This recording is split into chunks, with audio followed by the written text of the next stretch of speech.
जयप्रकाश गुप्ता जी झांसी से। राधे राधे महाराज जी। महाराज जी, यदि पत्नी भक्ति भाली हो और उसका पुण्य पति को मिलता है या नहीं? और पति भक्ति भाव वाला हो तो पत्नी को मिलता है? आपने पाणी ग्रहण किया है।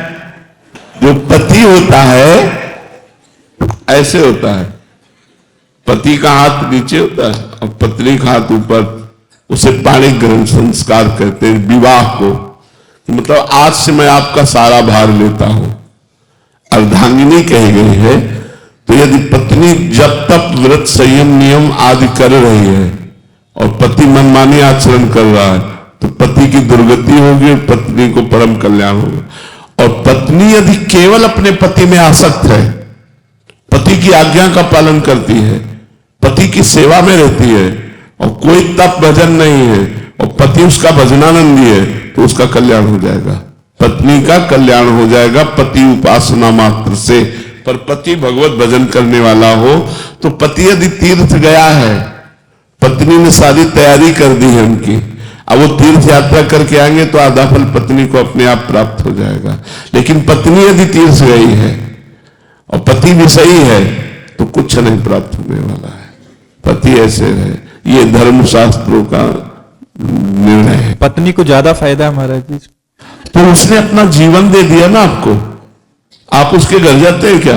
वो आपके घर आती है अपने परिवार को छोड़ करके और अपना पूरा जीवन दे दिया, तन मन प्राण सर्वस्व समर्पित करके आपकी सुख के लिए लग गई, तो आप ही पाणी ग्रहण के सारा भार आपको निर्वाह करना पड़ेगा। इसलिए दोनों में से कोई एक भी अगर लग जाता है अध्यात्म मार्ग में, तो बहुत बार देखा गया है, तो मतलब वो दूसरा जो दूसरे भाव वाला होता है, पति अगर लगा है तो पत्नी भी उस मार्ग पे चलना शुरू कर देती है, पत्नी लगी है तो पति भी, ये बहुत बार देखा गया। हाँ, संघ का तो प्रभाव पड़ता ही है, तो कभी कभी विपरीत भी होते हैं। कई ऐसे भक्त आए हैं जो बताया, मतलब उनकी स्त्री स्वरूप में वो भक्त है, तो वो बताया कि हमारे सास ससुर और पति सब मांस खाते हैं। अब वो वैष्णव है तो बहुत समस्या आती है महाराज जी कैसे। तो ऐसे परिवार भी मिल जाते हैं जो भक्ति रहित होते हैं और बिटिया भक्ति वाली होती है, तो वहां उसको बड़ी समस्याएं होती है। और कई ऐसे पति मिले कि हम तो भक्ति में चलना चाहते पर हमारी पत्नी सहयोग नहीं देती खान पान व्यवहार आदि में, तो बड़े वो कृपा पात्र गृहस्थ हैं जो पति पत्नी दोनों मिलकर भगवान के मार्ग में चलते हैं, भगवान की आराधना करते हैं। बहुत धन्यवाद का पात्र है वो परिवार जो सब कोई मिलकर भजन करता है, सब कोई कीर्तन आरती पूजा और एक व्यवहार है। और अलग अलग व्यवहार में थोड़ा प्रतिकूलता तो होती है। अब मान लो उसका पति है और वो प्रतिकूल आचरण करने वाला है, तो पत्नी को तो उसके सेवा में रहना है और सारी की सारी भक्ति की प्रतिकूलता उसको मिलेगी।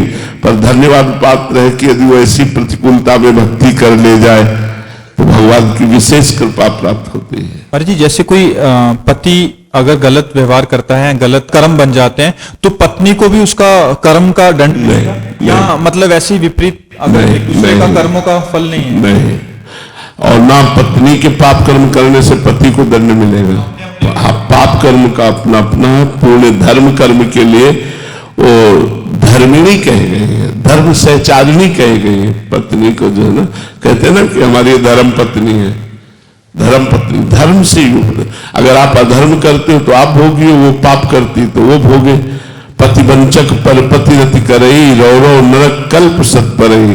जो स्त्री अपने पति को छल करके कि पति को भुलावे में डालकर दूसरे पुरुष से संभोग करती है, वो करोड़ों वर्ष तक रौरव नरक में पड़ती है। बहुत बहुत तो ये सब पाप कर्म है, बहुत सावधानी से जब ब्याह हो जाए तो बिल्कुल धर्म पूर्वक चलो।